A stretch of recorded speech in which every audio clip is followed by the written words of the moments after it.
Assalamualaikum warahmatullahi wabarakatuh. Kawan-kawan, jumpa lagi dengan saya Muhammad Saleh di acara Kongkong Ramadan ngabuburit bareng sama anak muda inspirasi. Nah, seperti biasa, sembari kita menunggu azan maghrib, hari ini kita mulai jam 15.30 seharusnya ya, tapi kita agak lambat sedikit lah 34 karena ada faktor tadi, ada urusan sebentar. Nah, hari ini kita akan ngobrol bareng sama Mas, panggilannya Mas Zaki, nama lengkapnya itu Ahmad Rifan Muzaki. Beliau jurnalis di fajar.co.id, kemudian beliau juga aktif di beberapa organisasi. Sebelum di fajar.co.id, beliau juga pernah aktif di jurnalis Portal Makassar. Kita langsung sambung ya sama Mas Zaki. Oke, langsung bergabung Mas Zaki.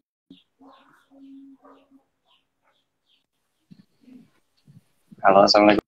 Assalamualaikum Mas. Waalaikumsalam. Gimana kabarnya Mas? Alhamdulillah baik. Masalah gimana? Alhamdulillah. Gimana nih suasana keadaan di Makassar sekarang? Panas atau gimana nih? Ya lumayan. Panas banget ini sih. Udah lama hujan. Iya. Udah berapa hari nggak hujan di Makassar? Gak tahu kayak sekitar 1 mingguan lebih deh. Hampir 2 mingguan gitu. Oh iya, posnya masih di Makassar atau di Nganjuk ini?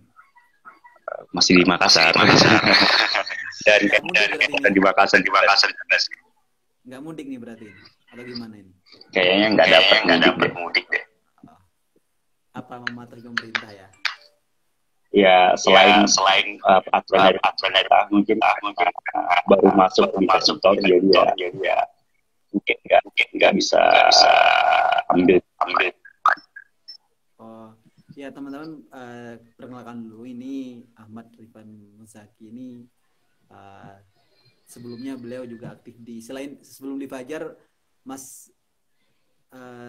Zaki, saya panggilnya Mas Zaki, ini aktif di portalmakassar.com. Nah, dulu saya juga pernah punya pengalaman pernah nginep di kantornya beliau. Oh iya.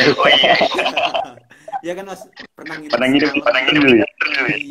di kantornya Portal Makassar. Waktu itu tahun 2018 kalau nggak saya, akhir tahun 2018 lah. Mungkin 2018 ya. Barengan sama gempa Palu kalau nggak salah itu waktu itu. Oh iya ya. Iya. Oh iya. Betul. Karena malamnya juga kita paginya itu kalau nggak salah waktu di asrama haji yang di dekatnya Universitas Islam. Oh iya, betul. Nah, pas malamnya langsung gempa kan? Iya, dapat gempa waktu itu. Oh iya, baru ingat betul. Iya, jadi saya numpang nginep semalam di kantor Portal Makassar. Waktu itu masih aktif di Portal Makassar. Hari ini beliau pindah di fajar.co.id. Tapi sama-sama juga. Sekarang di posisinya di mana Mas? Editor atau gimana nih? Kembali ke reporter sih. Oh, reporter. Kan dulu waktu di portal udah jadi editor. Daftar lagi di Fajar, kembali jadi apa? Wartawan lagi ya. Tapi iya, kembali ke lapangan. Oke. Ya lumayan.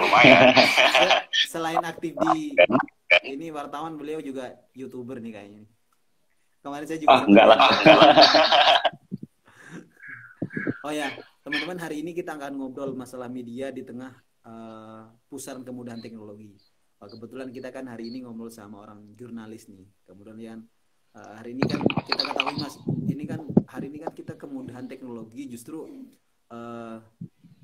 banyak berita-berita yang kemudian diciptakan oleh masyarakat sendiri, dan kadang orang yang kemudian kurang bijak hal itu langsung ditelan mentah-mentah tanpa harus memfilter itu beritanya bagaimana. Ini mungkin kita ceritakan dulu Mas Zaki nih, bagaimana peranan media hari ini bagaimana. Karena Mas Zaki kan sebagai wartawan nih yang tahu di lapangan. Silakan Mas Zaki dulu nih.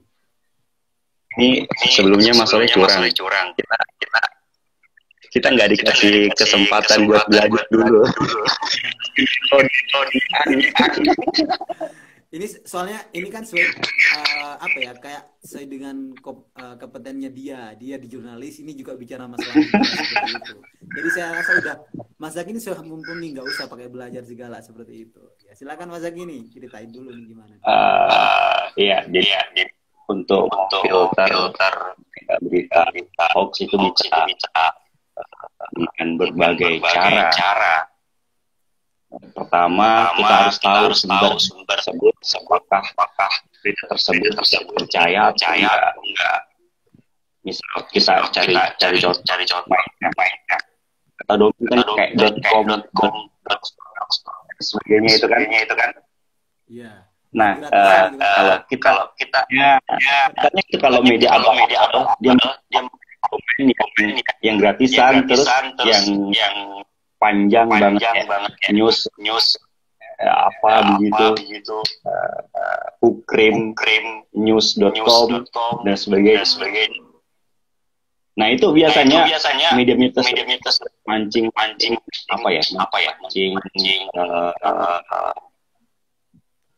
mau cari berita yang wow, tapi dengan konten yang tidak jelas. Iya. Makanya kalau kita memilih media kita cari dulu apakah media itu kita dengar kita coba Kompas mungkin Detik itu mungkin masih bisa diverifikasi. Kalaupun itu beritanya itu salah, cross check ke media itu pun kontak yang tertera di website itu. Gitu. Ini masa gini, ini kan orang lapangan banyak yang kemudian tantangan nih kan, karena hari ini kan selain media itu menjadi di pusaran kemudahan teknologi, banyak kemudian berita hoax yang diciptakan oleh masyarakat. Bahkan yang menjadi ini kan yang jadi sempat viral, yang sempat banyak di-share masyarakat, berita yang kemudian itu belum bisa diverifikasi kebenarannya. Contoh kayak Mas Aki yang tadi, jadi websitenya itu panjang, bahkan yang gratisan gitu kan. Nah itu juga yang gratisan. Iya, share-nya ribuan di Facebook kayak gitu. Nah, gimana sih cara masyarakat untuk kemudian bijak menggali informasi terus mencari kebenarannya itu sendiri, triknya lah dari Mas Zaki untuk kemudian bisa orang-orang masyarakat umum pada umumnya itu bisa mengidentifikasi, oh ini beritanya ini tidak betul, ciri-cirinya seperti apa gitu, triknya juga bagaimana. Jadi selain kita lihat domain kita lihat sumber beritanya. Biasanya itu berita-berita yang terpercaya bukan cuma satu sumber, tidak ada beberapa sumber. Jadi kita klik kata kuncinya, misal Makassar. Terus kita klik di Google, pasti akan muncul Makassar. Nah, kalau Makassar itu satu media saja jelas bedanya. Jadi dipastikan bahwa ini jadi kalau misal kita cross check sendiri, terus banyak link yang sama dan hampir sama. Nah, itu bisa dikatakan informasi itu percaya. Seperti itu. Terus yang selanjutnya apa ya?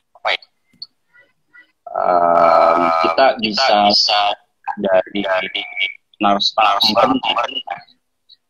Kalau biasanya media yang akurat gitu, yang mereka narasumbernya jelas ada namanya, Tito, terus ada artis dan sebagainya. Terus yang selanjutnya biasanya kalau media abal-abal dia dan biasanya itu si pensipan itu dia beropini. Oh, sifatnya ini jadi kunci dari pers itu adalah jurnalis tidak boleh beropini. Yang boleh beropini itu narasumber. Jadi kita hanya sebagai corong penyalur lidah dari narasumber. Jadi gitu. Oh iya. Tadi kan bicarain yang kemudian mengidentifikasi bahwasanya ada berita yang kemudian tidak hanya satu media yang memberitakan. Nah, terus yang kedua juga domainnya tidak gratisan. Nah, hari ini gini Mas, banyak yang kemudian kan gini, berita yang kemudian itu sama-sama punya domain yang hampir anggaplah ada domain bukan gratisan. Nah, itu untuk kemudian satu berita cuma ada dua berita yang kemudian hanya dua media ini yang kemudian yang berbeda yang memberitakan. Nah, itu untuk mendeteksi benar tidaknya bagaimana itu?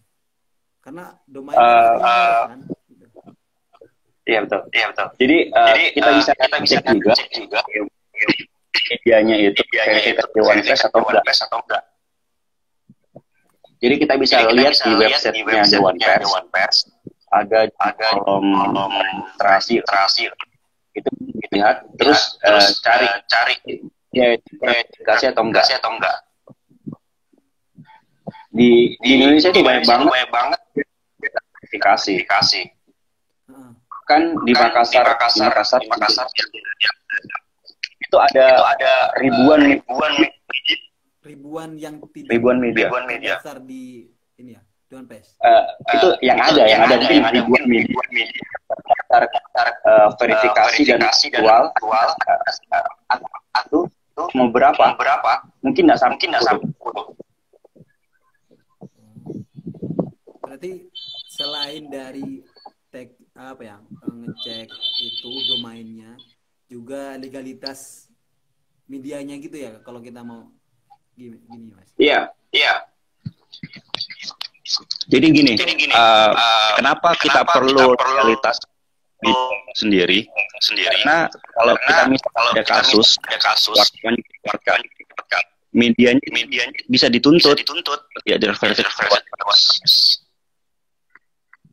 Jadi kemarin pernah ada satu kasus, Bang.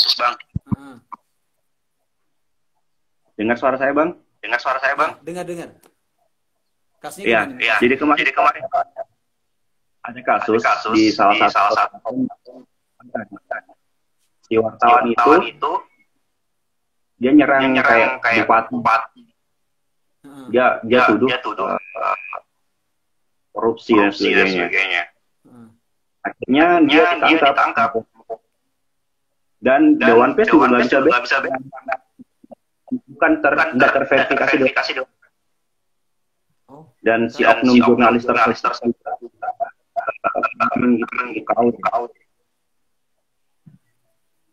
mohon saya nanya nih, kalau seandainya nih ada kasus yang kemudian dibuat kayak berita yang dibuat-buat oleh media yang kemudian terverifikasi sama Dewan Pers, kemudian beritanya itu hoax atau tidak benar, itu berarti mereka dilaporkan gitu ya ke kepolisian. Dewan Pers itu nggak ada ini ya, nggak ada pembelaan apa ya istilahnya, kayak beri kebantuan atau nggak bisa. Jadi kan kita diatur di Undang-Undang Nomor tahun 1999 masalah cepat terkait pers kan. Nah, di situ ada memang aturan lah, saya kurang paham soal itu. Ya. Jadi oknum jurnalis tidak bisa ditahan secara langsung gitu oleh polisi. Dia harus mediasi dulu oleh Dewan Pers. Oh, jadi mekanismenya itu kalau dia terdaftar di Dewan Pers, ya Mas ya, dia harus disidang di Dewan Pers dulu. Iya, jadi kalau kita misal media kita sudah ikut UKW nih. Kalau kita kena kasus, misal mau diplomasi atau dikerahkan sama oknum yang ada, itu Dewan bisa jadi penengah. Jadi alurnya itu kita ke Dewan Pers melapor pers dulu. Baru kalau misal Dewan Pers tidak sanggup untuk membela kita, ya mereka akan menyerahkan ke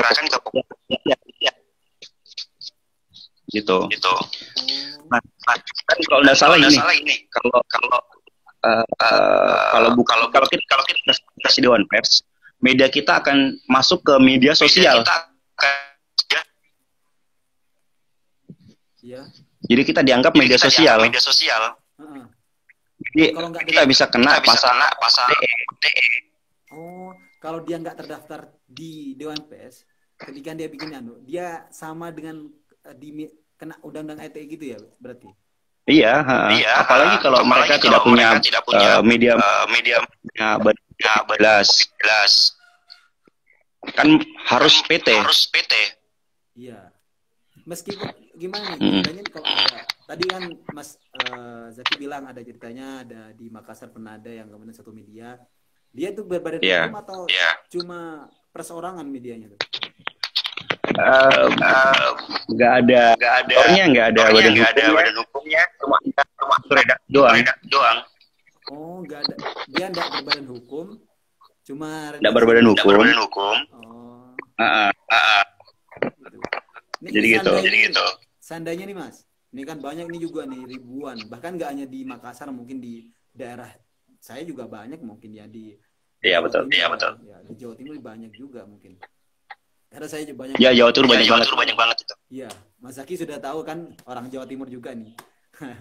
Tapi orang ini merantau di Makassar, orang Nganjuk. Teman-teman, dia ada orang Nganjuk yang saya kira nih ya dia sukses untuk menulakan menguasai lah setidaknya dia bisa membawa bukan mas saya dari Jawa itu karena Jawa Timur mas. Kenapa? Banyak apanya? Di Jawa Timur banyak lain peserta. Iya. Oh ya teman-teman, ini Mas bicara yang tadi kembali ke laptop pembahasan Mas Zaki tadi.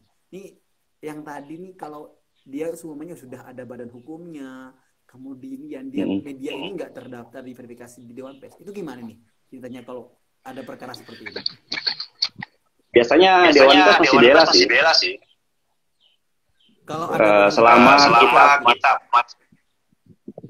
kita masih mau melengkapi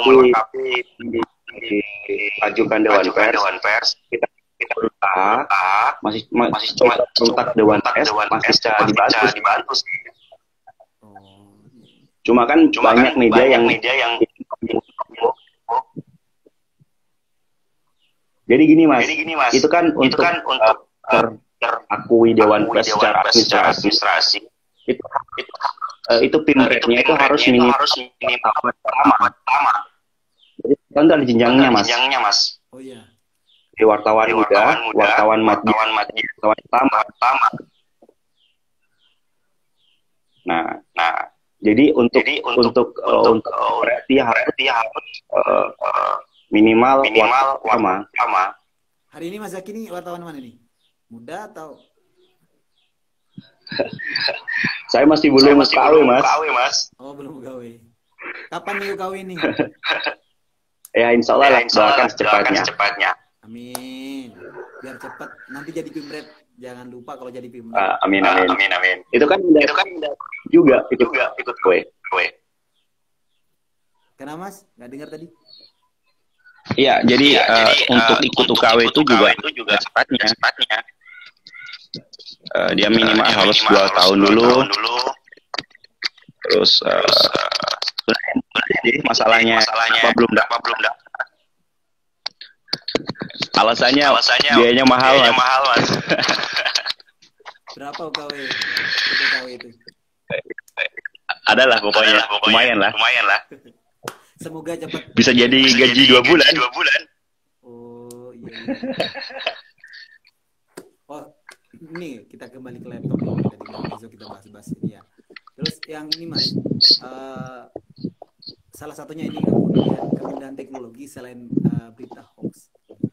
Yang kemudian banyak masyarakat itu yang kemudian besok kita bahas itu sama Bung Melki. Hari ini dia nonton media di masyarakat ya.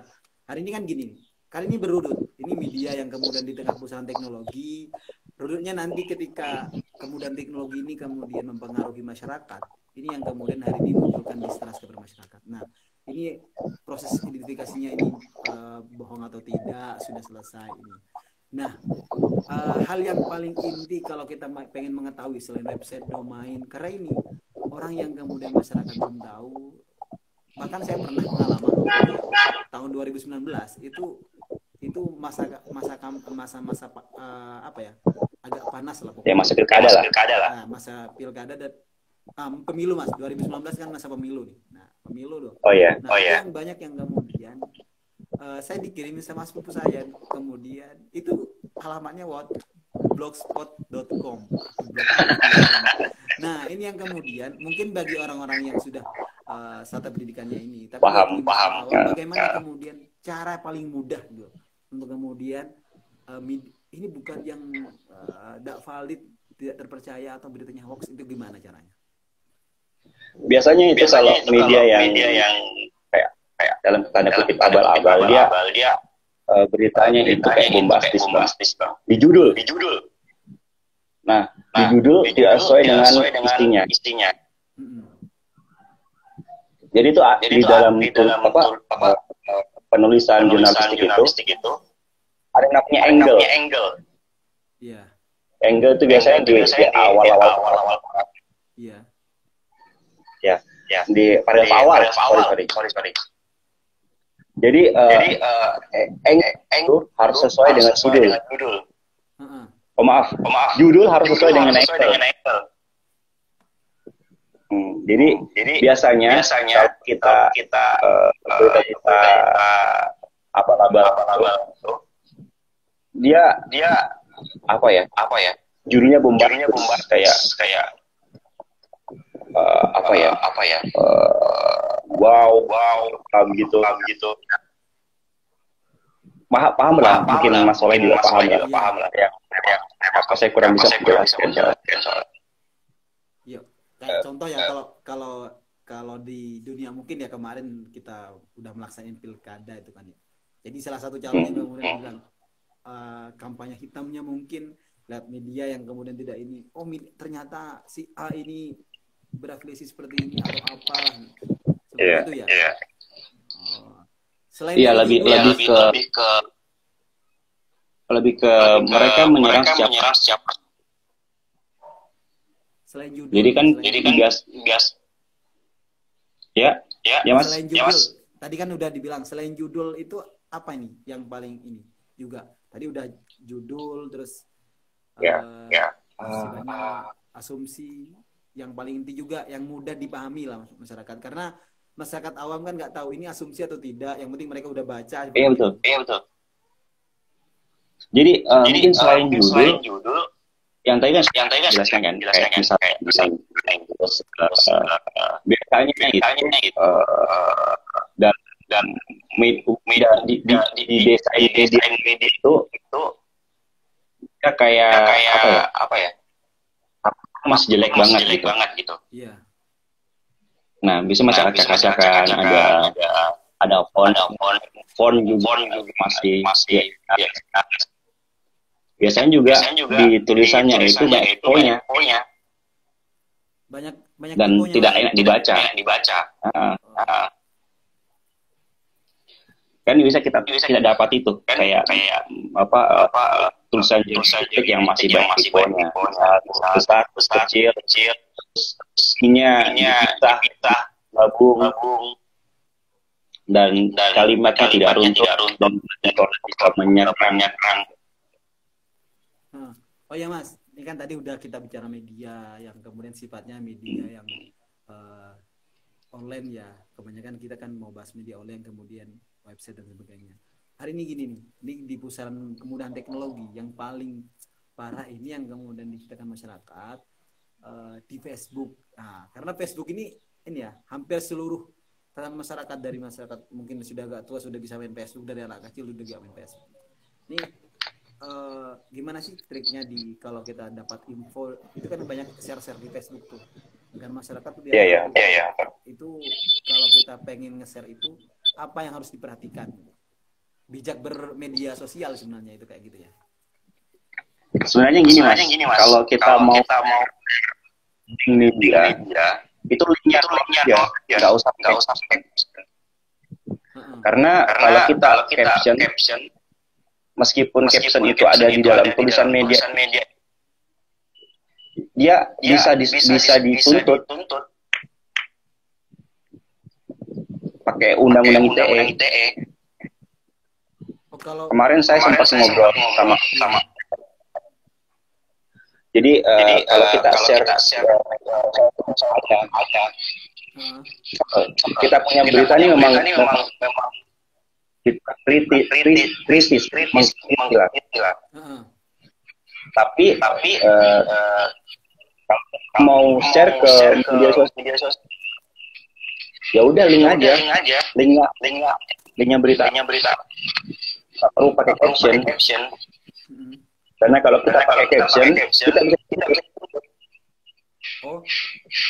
Kalau anggaplah ada seorang bilang sebut saja si A, kalau pengen dia sebenarnya suka atau nggak suka sama seseorang, kemudian dapat berita, dia nggak, kalau mau posting di Facebook nggak boleh caption, jadi pakai share beritanya aja gitu ya. Iya. Bahkan jurnalis pun juga begitu, Bang. Jadi pernah ada kasus di Toraja.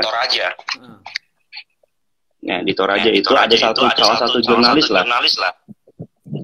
Dia posting link berita caption. Nah, captionnya itu dia memancing apa orang-orang gitu di media sosial. Akhirnya postingan itu. Dan akhirnya dia tuntut kena ITE dia. Postingan apa captionnya itu provokatif gitu ya atau gimana itu? Ya, provokatif. Jadi bukan beritanya yang dia tuntut lah, tapi dari postingan tersebut. Ya ini kan ini yang juga menjadi teman-teman harus bijak ini kan bermedia sosial seharusnya. Nah ini kan media, terusnya saya bahas media kan masih umum, terutama ini kan media yang kita bahas sebenarnya kan media berita kan. Tapi kemudian kita dapati pusaran kemudahan teknologi itu justru berita paling banyak itu di Facebook, banyak teman-teman di Facebook. Kalau di WA sih kan sifatnya privasi ya. Kalau di Facebook bikin status, orang yang nggak bertemu orang bisa komen gitu. Iya. Jadi di WhatsApp pun juga sebenarnya bisa kena juga atau gimana? Beberapa kasus di WhatsApp. Kasusnya gimana itu, Mas? Kalau cakapan. Ingat nggak kayak kasusnya HRS? Oh ya, itu kan ya. Kan privasi seharusnya. Iya. Tapi kan dia kena juga di UTE. Makanya bahayanya ITE kan di situ. Dia karet. Pasal apa katanya? Saya nggak mau ngomong. Mas lebih tahu lah. Katanya gitu sih, ya nggak tahu. Ya. Soalnya kan asumsi dari yang yang legislator kan katanya tidak, tapi kata masyarakat. Ya, katanya. Karena kan itu sifatnya asumtif ini kan. Betul. Terserah siapa yang kemudian dia berpendapat. Kalau si legislator yang berpendapat itu enggak pasal karet, tetapi yang kalau pengamat sama ahli hukum katanya pasal karet gitu. Ya itulah. Ini pesan-pesan ini yang terakhir ini, kalau teman-teman mau bijak bermedia sosial ini ya, kita kan udah setengah jaman kita ini, jangan lama-lama nih. Takutnya Makassar udah mau buka puasa, ini kita kan beda 1 jam sama Makassar ini. Belum, masih 1 jam lagi. Oh, 1 jam lagi. Berarti Makassar buka puasa jam 18 ya? Iya, 18.04. Oh, kalau di sini jam 16.27, 26 kalau nggak salah itu. 16.27? Iya, 17 ding, 17. Kirain. Ini cepat berarti udah mau buka dong. Teman-teman kalau teman-teman mungkin ke timur lagi itu mungkin udah tinggal 1 jaman ya. Iya. Ya, Bedanya cuma setengah jam kayak nggak salah. Bukan 1 jam, Mas. Ya, sampai 1 jam.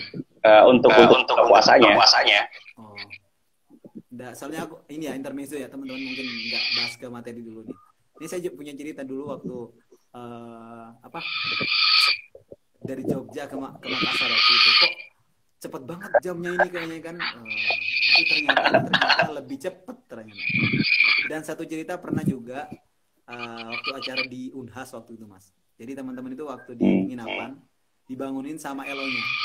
Bang, bangun bang. Ini bangun waktunya makan bang. Teman-teman ternyata jamnya tuh nggak pakai jam tangan kan. Jadi nggak lihatnya jam HP. Kalau kan otomatis udah berubah kalau pindah ke lokasi. Ini lihat jam ini kalau di Jogja mungkin jam 6 waktu itu ya.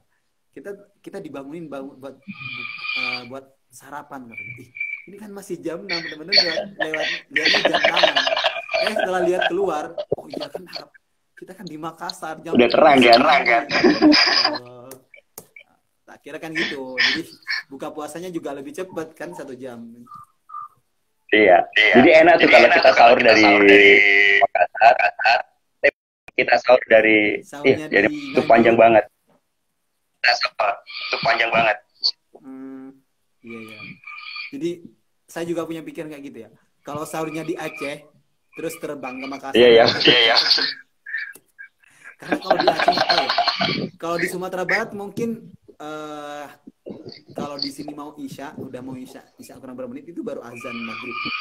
Jadi kalau ke Makassar mungkin mereka udah bisa mengurangi memperpendek puasanya istilahnya ya.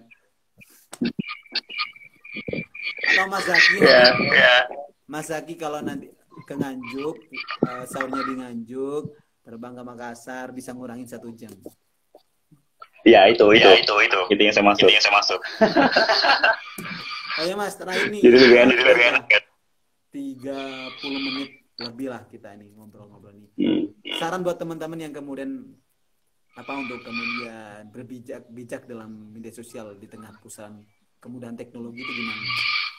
Saran-sarannya bijaksana lah dalam ini. Kalau saran saya mungkin kurang interaksi di media sosial. Itu yang pertama. Terus yang kedua, mungkin kalau teman-teman cari berita sumber berita yang terpercaya.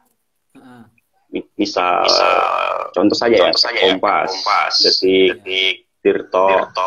Kalau mau yang lucu-lucuan boleh di pojok. Andalannya Mas.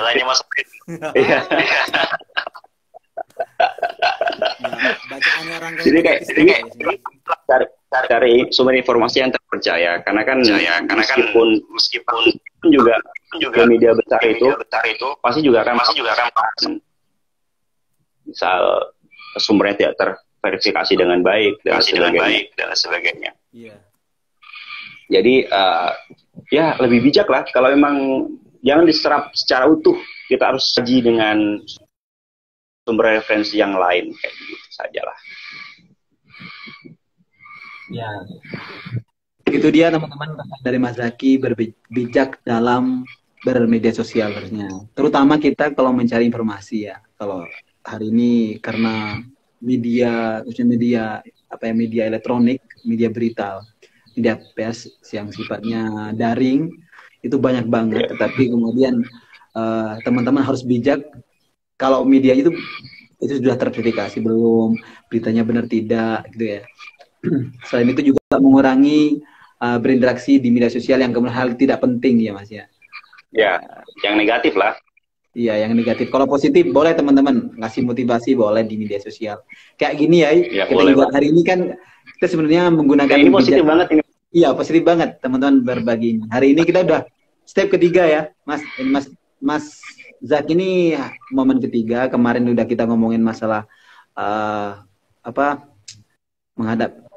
membangun mental diri menghadapi pandemi, kemudian membangun energi terbarukan, solusi untuk kemajuan Indonesia, sama orang-orang yang hebat pokoknya. Ini inspiratif semua ini. Termasuk Mas Zaki hari ini. Ya, saya muda waktu itu ya. beliau waktu masih muda udah menjadi editor di Portal Makassar waktu itu. Salah satu media besar di Sulawesi Selatan. Iya, saya aku itu kantornya keren waktu itu ya teman. Ya kan saya juga numpang Sampai nginep nginep di sana karena juga ya.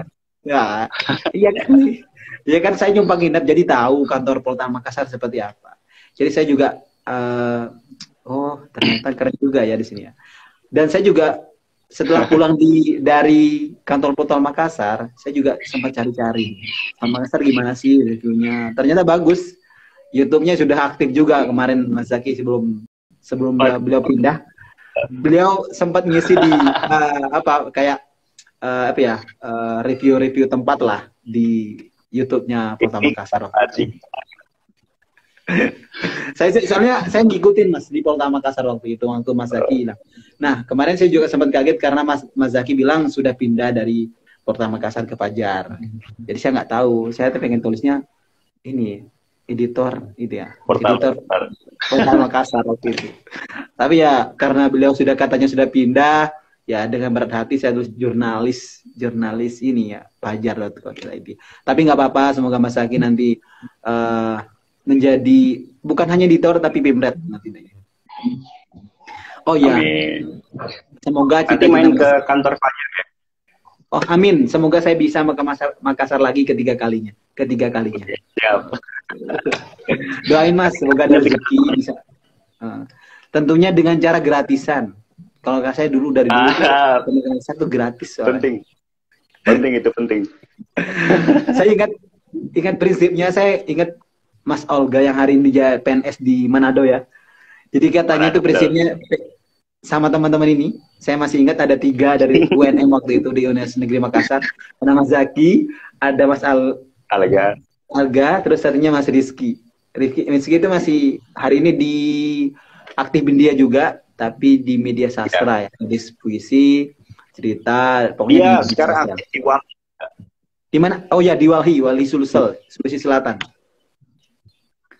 Salah satunya dia kemarin waktu itu cerita, karena saya waktu ke Jogja, masih intermezzo ya teman-teman ini. Waktu ke Jogja, beliau tuh mau minta ke saya untuk anterin ke tempat Bandara Kulon Progo waktu itu sebelum jadi. Jadi ya pengen observasi, karena dia aktif di Walhi waktu itu katanya. Oh cerita.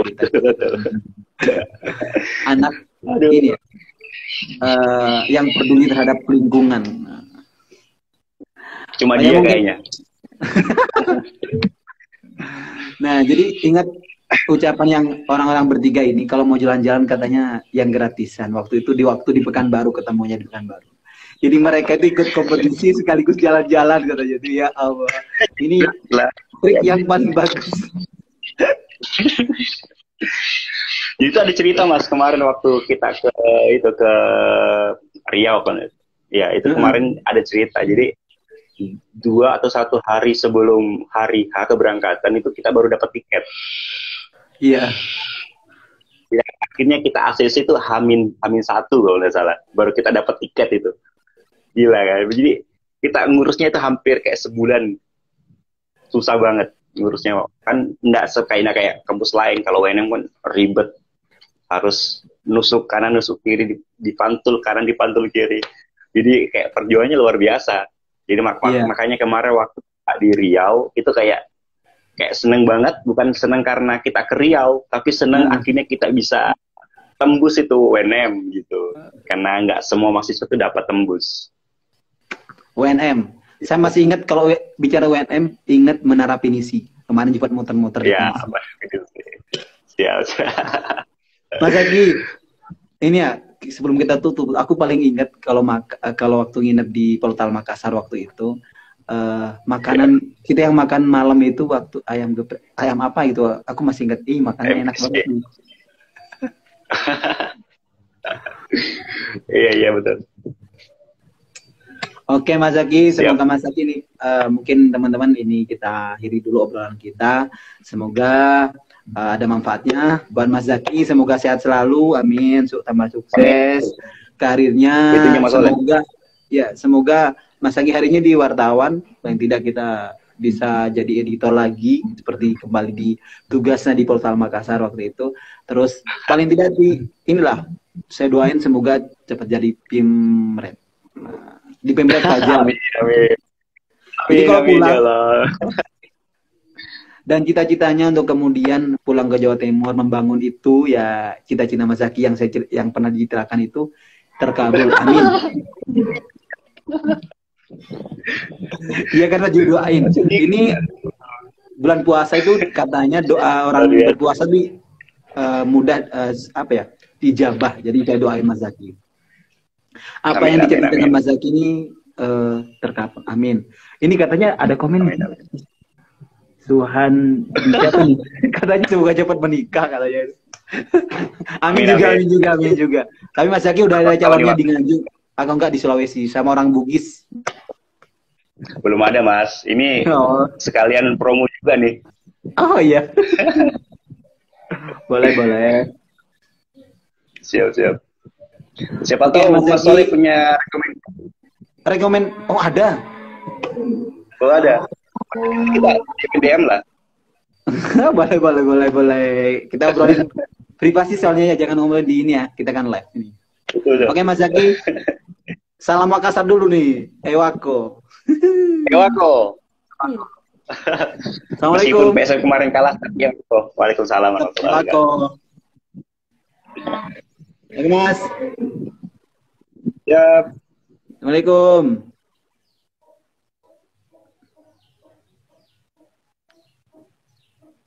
Oke teman-teman, itulah tadi kita live bareng sama Mas Zaki. Besok jangan lupa nonton sama Bung Melki. Beliau ini founder binanlor.com. Sebelumnya dia juga aktif di berbagai media. Orangnya bagus banget. Kita akan bahas media dan demokrasi di tengah pusaran distrust masyarakat. Ini kayak temanya akan berlanjut ya. Jadi ini kita akan bahas media di tengah pusaran kemudian teknologi. Besok kita akan bahas media dan demokrasi di tengah distrust masyarakat. Oke, akhiran sebelum akhiri, insya Allah teman-teman bagi yang dekat nih daerah Madura boleh diambil. Saya akan sedekah, ini kan bulan puasa, saya akan sedekah buku. Buku ini judulnya Mengenal Demokratisasi Media, Menolak Konsentrasi Pembangunan Kegeragaman. Ini juga bahas masalah media teman-teman. Ini saya sedekahkan buat teman-teman. Silakan teman-teman BM. Insya Allah saya akan pilih acak. Bagi yang wilayahnya Pamekasan, boleh nanti kita diambil. Ciaudean boleh. Tapi yang wilayahnya jauh boleh untuk ini, tapi ongkos kirimnya ditanggung sendiri. Bukunya gratis saya sedekahkan teman-teman. Akhiran dari saya, sampai ketemu besok. Assalamualaikum warahmatullahi wabarakatuh.